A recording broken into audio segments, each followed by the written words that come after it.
আচ্ছা, 4 তারিখে ভোটের রেজাল্ট বেরোনোর পর তৃণমূল কংগ্রেসের জয়ী যে সমস্ত এমএলএরা, সেই সমস্ত এমএলএদের মধ্যে ভাঙন ধরবে এবং সেই সমস্ত ভাঙনের পরে যে অবস্থাটা দাঁড়াবে সেটা এরকম হতে পারে যে কিছু সংখ্যক সিপিএমে, কিছু সংখ্যক আইএসএফে, কিছু সংখ্যক কংগ্রেসে এরা চলে যেতে পারে এবং অবশিষ্টাংশ কিছু পড়ে থাকতে পারে। সম্ভাবনা 1।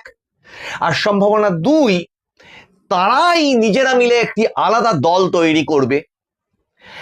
সম্ভাবনা 3, লোকসভাতে ওই তৃণমূল কংগ্রেসের যে সমস্ত এমপি, ইনক্লুডিং লোকসভা এবং রাজ্যসভা, তারাও এই প্রথা মেনে ওই সম্ভাবনাগুলো 1 এবং 2 সম্ভাবনার মতো করবে, অথবা তারা একটা আলাদা ব্লক তৈরি করবে, তাতে 18 থেকে 20 জন মতো সাংসদ সেই ব্লক নিয়ে আলাদা হয়ে যেতে পারে তৃণমূল কংগ্রেসের থেকে, ইনক্লুডিং রাজ্যসভা থেকে কিছু পদত্যাগ করতে পারে এবং তারাও সেই উদাহরণকে বা পদাঙ্ক অনুসরণ করতে পারে। এই সমস্ত তথ্যগুলো শুধু দর্শকবৃন্দ যারা একটু আমাদের সঙ্গে দীর্ঘদিন ধরে মানুষের ভাষা দেখেন, একটু ভেবে বলুন তো, এই তথ্যগুলো যখন কোনো মিডিয়া বলেনি তখন কোন চ্যানেলটা বলেছিল? গর্ব করে বলছি না, কিন্তু এটা তথ্য, টাইম পিরিয়ড, এপিসোড, এগুলো মিলিয়ে দেখবেন। এই তথ্যগুলোই মানুষের ভাষা থেকে আমি আপনাদেরকে জানিয়েছিলাম যে এটাই হতে পারে। আর সেটা হতে পারে এখন আর নেই, সেটা হয়ে গেছে। আর যেই না হয়ে গেছে তখনই প্রচুর চ্যানেল দেখছি সেগুলো নিয়ে নানান রকমের জল্পনা, বিশ্লেষণ এগুলোতে মেতে উঠেছে এবং সেটা খুব স্বাভাবিক। গণতন্ত্রে রাজনীতির বিভিন্ন রকম প্রেক্ষাপট নিয়ে, সম্ভাবনার সূত্রাবলী নিয়ে আলোচনা হবে, এটাই তো সুস্থ গণতন্ত্র। কিন্তু তার সাথে যেটা ঘটছে সেটা কি? সেটা আর এড়িয়ে গেলে চলবে না। সেটা কি? সেটা হচ্ছে ভূপেন্দ্র যাদবের বাসভবনে কিছু কিছু ওই তৃণমূল কংগ্রেসের সাংসদ, তাদের বৈঠক এবং সেখানে আমাদের মাননীয় শুভেন্দু অধিকারী মহাশয়ের উপস্থিত থাকা, এবং সেটা নিয়ে বিরাট হইচই লেগে গেছে। তার সাথে বেশ কিছু শব্দবন্ধ এখন সোশ্যাল মিডিয়াতে ভাইরাল হয়েছে, ভালো তৃণমূল, আপোষ বনাম পাপোশ, ইত্যাদি ইত্যাদি। কিন্তু আমি এই ঘটনাটি যখন সূত্রপাত ঘটে, যখন ঋতব্রত ব্যানার্জি তার ওই দলবল নিয়ে তৃণমূল কংগ্রেস থেকে আলাদা হয়ে যান, দিল্লিতে ইঙ্গিত পাওয়া যায় কাকলি ঘোষ দস্তিদারের নেতৃত্বে সেই মাননীয়া এমপির সাথে আরো বেশ কিছু এমপি চলে যেতে পারেন, তখন কিন্তু একটা এপিসোডে আপনাদেরকে বলেছিলাম যে কয়েনেরও কিন্তু উল্টো পিঠ আছে। শুধু উল্টো পিঠ আছে তা না, কয়েন ত্রিমাত্রিক, তার ধারও আছে, তার ভারও আছে। আজকে আপনাদের সামনে কয়েকটি প্রশ্ন তুলব এবং সেই প্রশ্নগুলো উত্তর আপনারাও কমেন্টে দেওয়ার একটু চেষ্টা করুন। বন্দে মাতরম, মানুষের ভাষায় আপনাদের সকলকে স্বাগত। আমি প্রবীর রায়চৌধুরী আপনাদের সাথে। একটু বিলম্বিত এপিসোডের জন্য মার্জনা চাইছি। তার কারণ বিভিন্ন তথ্যসূত্র, বিভিন্ন খবরের ঘনঘটা এমনভাবে চলছে, কে কোথায় ত্রাণ সামগ্রী কত কত গোডাউন থেকে পাওয়া যাচ্ছে সে খবর এখন পুরনো। মানুষ বিরক্ত হয়ে উঠেছে বলা যায়, যে আর কত নোংরা দেখব। কলেজের মধ্যে থেকে শুধু না, এবার স্কুলের মধ্যে থেকে যে সমস্ত সামগ্রী আবিষ্কার হচ্ছে, 1,77,00,000 টাকা ভল্ট থেকে পাওয়া যাচ্ছে, কুয়ো থেকে অস্ত্র উদ্ধার হচ্ছে, অথবা সেই পুষ্পা জাহাঙ্গীরকে পুলিশ সেই আন্ডারওয়ার কোট আনকোট প্যারেড করাচ্ছে, এসবই মানুষ দেখছে। এক একজন এক এক রকম ভাবে সেটাকে ভাবছেন, উপভোগ করছেন বলা যায়। আর কেউ কেউ যন্ত্রণাও পাচ্ছেন যে আর কত দেখতে হবে, কত অত্যাচার এরা করেছে। গেল, এবার আসি আসল জায়গাটায়। আচ্ছা, এই যারাই এতটা অত্যাচার করলো এতদিন ধরে, যারা অভিষেক ব্যানার্জির আজকে সারাদিন যেটা নিয়ে সংবাদ মাধ্যম মেতে থাকলো, আমরাও চোখ রাখলাম যে গ্রেপ্তার হতে পারে নাকি পারে না, কত রকম ভাবে একটি মানুষ আইনের কত ফাঁক গলে বেরিয়ে যেতে পারে নাকি পারে না, এই সম্ভাবনাগুলো নিয়ে সবাই সংবাদ মাধ্যমের দিকে তাকিয়েছিলাম। কিন্তু সেটাও অনেকটা ডিসকাউন্টেড নিউজ। তার কারণ মানুষ ভাবছে এখন যে ও গ্রেপ্তার হয়ে শাস্তি পাক না পাক সেটা তো আইনের ব্যাপার। তাতে করে এই মুহূর্তে আমাদের যে সামাজিক পরিবেশ, সামাজিক চিত্র, আগামী উন্নয়ন, কোনো কিছুই আর উনি আটকে রাখতে পারবেন না, দমিয়ে রাখতে পারবেন না। কারণ মানুষ ওনাদেরকে বর্জন করে ছুঁড়ে ফেলে দিয়েছে, যেটাকে একটু খারাপ অর্থে যদি বলতে হয় উচ্ছিষ্ট। এর কোনো ভ্যালু নেই। অ্যাকচুয়ালি ভ্যালু যেটা আছে আইনি বিচারে কি ফলাফল হয় সেটা আমরা আগামী দিনে তাকিয়ে থাকবো, এইটুকুই। আর যে সমস্ত অত্যাচার ঘটেছে সেগুলোর পরিণতি কি ঘটে বিচারে, এটুকুই। কিন্তু এই যে বললাম, এই যে মিটিং, এই যে সাংসদদের নিয়ে এই ঋতব্রত বন্দ্যোপাধ্যায় যে আলাদা ব্লক তৈরি করা, শোনা যাচ্ছে সেটাই আসল তৃণমূল হিসেবে ঘোষিত হতে পারে।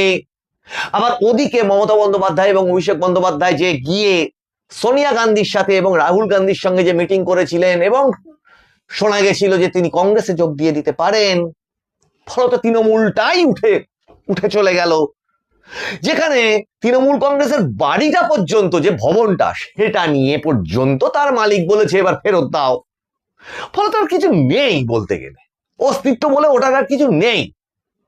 এর মাঝখানেই কিন্তু এই ঘটনাগুলি ঘটে যাচ্ছে। এখন ভেবে দেখুন শুধু দর্শকবৃন্দ, এই ভারতবর্ষে যিনি নিজ কৃতিত্বে একটি অভিধা লাভ করেছেন যে তার চেয়ে ভোট পারদর্শী এই মুহূর্তে ভারতবর্ষে খুঁজে পাওয়া খুব কঠিন। তিনি কে? তিনি বিজেপির বর্ষিয়ান নেতা তো বটেই এবং অবিসংবাদী নেতা তো বটেই, সঙ্গে স্বরাষ্ট্রমন্ত্রী মাননীয় অমিত শাহ মহাশয়। আর তার একটা শব্দবন্ধ, যেটা নিয়ে আমি বেশ কয়েকটা এপিসোডে কথা বলেছি, সেটা হচ্ছে সাম দাম দণ্ড ভেদ। এটা ওনার খুব প্রিয় একটা থিওরি বা শব্দ। এবার সেইটার আলোকে যদি এই পুরো ঘটনাটাকে দেখা হয়, যে ঘটনা, কি ঘটনা, যে এই আলাদা আলাদা ব্লক তৈরি, খেয়াল করতে হবে এই সমস্ত মাঝখানে কিন্তু বিজেপি এটাও ঘোষণা করেছে যে না, দরজা বন্ধ, আমার এখানে ঢোকার কোনো জায়গা নেই। তাহলে এবার ভাবুন, ওই মমতা বন্দ্যোপাধ্যায়ের সর্বনাশা, কোট আনকোট সর্বনাশা রাজনীতি, দেশ বিরোধী রাজনীতি, এইটাকে যদি ওই ব্লকটা তার সাথেই থেকে যেত, তাদের মধ্যে মতবিরোধ হয়েছে, খুল্লা সমস্ত সবকিছু বেরিয়ে আসছে এখন, ওই পাপের ঘড়া পূর্ণ হয়ে ফেটে যেটা পড়ে যায়, সেটা আমি বলেছিলাম, সেরকম সব বেরিয়ে পড়ছে এবং আরো পড়বে, আরো বছরের পর বছর ধরে পড়বে, এত করেছে। কিন্তু যদি কোনো না কোনো উপায়ে ওই 80 জন, ওদিকে 80 জন বিধায়ক, ওদিকে 40-42 জন সাংসদ, এই সমস্তই যদি মমতা বন্দ্যোপাধ্যায় এবং অভিষেক বন্দ্যোপাধ্যায়ের কন্ট্রোলে থাকতো, তাহলে কি হতো? তাহলে এই যে রাষ্ট্রবিরোধী যে সমস্ত কাজকর্ম, যে সমস্ত পোকা মাকড় মশা মাছি আজকে চতুর্দিক থেকে বিভিন্ন কোনায় কোনায় গিয়ে পালিয়ে আছে আর আইন তাদেরকে খুঁজে খুঁজে বার করছে বা মানুষ তাদেরকে চিনিয়ে দিচ্ছে, ডিম খেতে দিচ্ছে, টমেটো খেতে দিচ্ছে, এই সমস্ত দৃশ্যগুলো যেগুলো দেখছে, মানে মানুষ খুঁজে নিচ্ছে, মানে সমাজ জেগেছে, এটা যদি বলা ভুল বলা হবে? যেটা আমি একটা ভোটের আগে এপিসোড করেছিলাম, মনে আছে নিশ্চয়ই আপনাদের, জাগতে রহো, এবং আমি এটা বলেছিলাম মানুষ জেগে গেছে, এখন আর ভোট চুরি সম্ভবই না। কোন নিরাপত্তা রক্ষী টক্ষী যদি কিচ্ছু না থাকে, মানুষ ভোট দেবে। মানুষ জেগে গেছে, মানুষ দেখছে, আর জেগে থাকা মানুষের চোখের সামনে থেকে যে জিনিস সে আগলায় তা চুরি করে নেওয়া খুব একটা কাজের কথা না। এবার যদি শুধু দর্শক বৃন্দ এটা বলি যে ওই যদি বলে এটা অস্তিত্ব, সেই অস্তিত্বটা যদি একজোট থাকতো, যে কুমতলবগুলো, যে কুমতলবের কাজগুলো এতদিন ধরে তারা করে গেছে, আজকে তো আপনারা দেখছেন শুধুমাত্র কিছু বিধায়ক, কিছু সাংসদ তারা একত্রিত হয়েছে। ভাবুন তো, এটাও তো ভাবতে হবে পাশাপাশি, যখন কোনো একজন নেতা গাড়ির মাথায় উঠে ডিজে বাজিয়ে 4 তারিখ বিকেলের পরে মানুষকে দেখে নেওয়ার কথা বলছে, দায়িত্ব নিচ্ছে, হিসাব নেওয়ার লিস্ট মিলিয়ে, আবার বলছে কোথাও সেই একই নেতা শ্মশানের চুল্লি বানাবে 4 তারিখের পর। আচ্ছা ভাবুন তো, যে এইখানে যখন এই বক্তৃতাগুলো দিয়েছে, তার নিচের দর্শকগুলোর কথা ভাবুন তো, হই হই করে হাততালি দিয়ে উঠেছে তারা। তাহলে এই যে অস্তিত্বগুলো বা এই যে সংখ্যাগুলো, এই যে নেতারা যদি ওইভাবেই থেকে যেত, তাহলে এই যে হই হই করে ওঠা একটি সমাজের একটি অংশ, তারা ঠিক আরো আরো ধীরে ধীরে ধীরে ধীরে সময় এগোতে এগোতে কোনো না কোনোভাবে সেই একই রাষ্ট্রবিরোধী ব্যবস্থাগুলোকে আরো আরো শক্তিশালী করত। পাশাপাশি আজকে এটা স্বীকার করতেই হবে শুধু দর্শকবৃন্দ, যারা যারা এই বিজেপিকে, যারা যারা এই শুভেন্দু অধিকারীকে, যারা যারা বিভিন্ন নেতা নেত্রীদের পিছনে না সামনে বিভিন্ন সভাতে হুমকি, মানে শালীনতার সীমা অতিক্রম করে গিয়ে যা তা ধরনের ভাষা দিয়েছে, এমনকি ওই অভিষেক ব্যানার্জি ইউনিয়ন অফ ইন্ডিয়াকে চ্যালেঞ্জ করেছে, এমনকি ওই মমতা ব্যানার্জি দেশের রাষ্ট্রপতিকে পর্যন্ত মানে কটাক্ষ করতে ছাড়েননি, বাজে আচরণ করতে ছাড়েননি, রাজ্যপালকে ছাড়েননি। তাহলে এরা আজকে সেই মাননীয় মুখ্যমন্ত্রী শুভেন্দু অধিকারীর প্রশংসায় পঞ্চমুখ হচ্ছে, সেই বিজেপি নেতাদের, বিজেপি শাসন ব্যবস্থার প্রশংসায় পারলে সারা রাত কাবার করে দেয়, যে কতটা প্রশংসা তার ভিতরে জমা আছে বার করবার জন্যে। শুধু দর্শকবৃন্দ, এটা কি রাজনীতি নয়? এটা কি ব্যতিক্রমী রাজনীতি নয়? এটা কি অমিত শাহ সহ আমি জানি না আরো নিশ্চয়ই উচ্চ নেতৃত্বের একটা কি বলবো কালেকটিভ ডিসিশন, যেখানে বিজেপি প্রতিটি সিদ্ধান্তই নেয় একটি কালেকটিভ ডিসিশনের মাধ্যমে,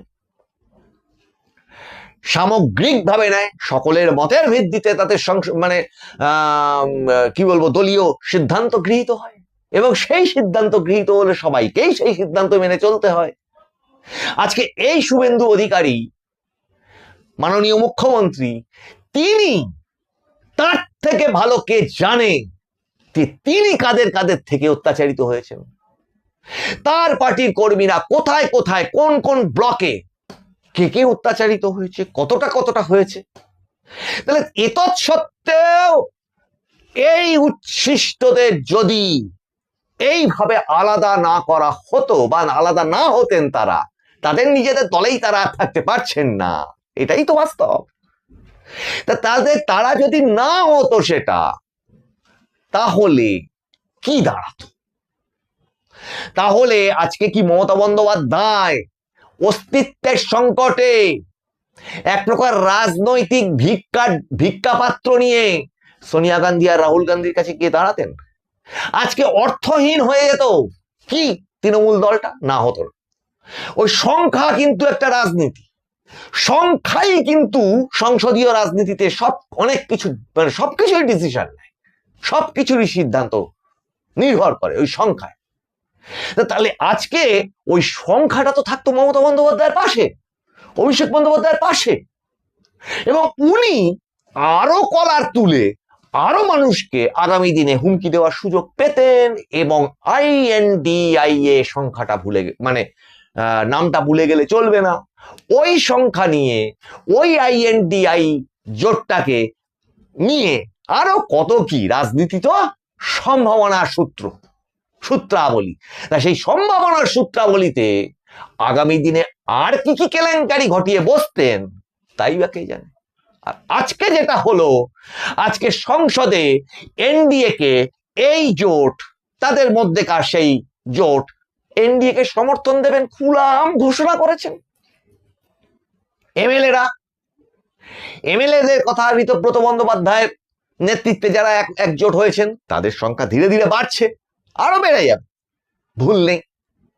এখন এই জায়গাটা হচ্ছে আসল জায়গা, যেখানে সমাজে উন্নয়ন এবং রাষ্ট্রবাদকে প্রতিষ্ঠিত করতে গেলে একটি নিষ্কণ্টক রাস্তার দরকার, যে রাস্তাটা বেয়ে সেই লক্ষ্যবস্তু পর্যন্ত পৌঁছানো যাবে। এখন এইটা করতে গিয়ে তো কুচো কাঁচা এখানে ওখানে, ওই পৌরসভা, ওই পঞ্চায়েত সমিতি, বিশাল বিশাল সাম্রাজ্যের মালিক সমস্ত, তাদের সেইটা কিন্তু এদের সাথে আছড়ে পড়তো, কাঁটা হয়ে দাঁড়াতো, এটা ভুলে গেলে চলবে না। কাজে সাম দাম দণ্ডভেদ এখনো কিছুই হয়নি, এ তো সবে শুরু মাত্র। আর অধীর আগ্রহে যা নিয়ে আমরা অপেক্ষা করে আছি যে ওই অভিষেক বন্দ্যোপাধ্যায় আজকে CID দপ্তরে হাজিরা দিতে বাধ্য হয়েছেন। আপনাদের সঙ্গে যখন এই এপিসোড করছি এখনো পর্যন্ত প্রায় 4 ঘন্টা অতিক্রান্ত হতে চললো, এখনো কিন্তু জেরা চলছে। তাকিয়ে থাকবো। এটার ইঙ্গিতও কিন্তু আমরা গতকাল, গত পরশু, তার আগের দিন দিয়ে রেখেছিলাম যে ঠিক ঘটনাবলী কিন্তু এই দিকে আসতে চলেছে। আর যারা যারা মনে করছেন যে সেই দলের মধ্যে থেকে নিজেরাই কোনো চেয়ারম্যান, কোনো প্রধান ইত্যাদি ইত্যাদি পদের মানুষজন, যে তারই পৌরসভায়, তারই পঞ্চায়েতে তিনি নিজেই সংকটের মধ্যে পড়ছিলেন, তিনি নিজেই তাকে কাজ করতে দেওয়া হতো না, তাকে নিজেকেই তারই দলের বিভিন্ন রকম এই সমাজ বিরোধী ডনেরা, যারা ভোটে না জিতে কেউ কাউন্সিলর, ভাইস চেয়ারম্যান এই সমস্ত হয়ে বসেছিলেন, তাকে নাকি কাজ করতে দিতেন না। তাহলে আজ সেই সময় মুখ খুলুন, ঠিক যেভাবে আজকে ওই বিধায়করা, ওই সাংসদরা মুখ খুলছেন। এটাই বুদ্ধিমানের কাজ। এবং সত্যিই যদি মনের মধ্যে এতটুকু বিবেক অবশিষ্ট থাকে, সত্যিই যদি আপনি বা আপনারা সমাজের ওই ক্ষেত্রে কিছুই করার ছিল না, মানে আপনিও জীবন সংকটের মধ্যে ভুগছিলেন, এরকম যে সমস্ত বিভিন্ন পৌরসভা, বিভিন্ন পঞ্চায়েত, BDO অফিসে, এই সমস্ত জায়গায় যারা যারা এরকম মানুষ আছেন, তারা এবার মুখ খুলুন, তারাই এদের বিরুদ্ধে অভিযোগ দায়ের করুন। এবার তো একটি রাষ্ট্রবাদী সরকার দেশে মানে রাজ্যে প্রতিষ্ঠিত হয়েছে, এবার তো আইনের শাসন প্রতিষ্ঠিত হয়েছে, বলার সময় তো এবারই। তাহলে নিজের বিবেকের কাছে অন্তত পরিষ্কার থাকতে পারবেন। শুধু দর্শকবৃন্দ, আপনারা যে পরিমাণ সমর্থন জানিয়েছেন, অতীতে এখনো জানাচ্ছেন, যারা নতুন দর্শক এসেছেন তাদের অনুরোধ থাকলো রাষ্ট্রবাদকে শক্তিশালী করতে, সমাজকে সুস্থ করতে আপনারা চ্যানেলটিকে একটু সাবস্ক্রাইব করুন, লাইক করুন, শেয়ার করুন। আর আপনার মতামত, যেটা মানুষের ভাষা ভীষণ গুরুত্ব দেয়, সেটা হচ্ছে আপনার কমেন্ট করে আপনি একটু এই এপিসোডটাকে শেয়ার করুন, যাতে আপনার মতামত আরো বহু মানুষ দেখতে পায়। আপনাদের সঙ্গে আবার দেখা হবে সামনের এপিসোডে। ঘটনাবলীর দিকে আপনারাও নজর রেখেছেন, আমরাও নজর রেখেছি। সেই সঙ্গে আপনারা নজর রাখুন মানুষের ভাষার পর্দায়। মানুষের ভাষা সবার মনের কথা বলে। নমস্কার, বন্দে মাতারম, হর হর মহাদেব।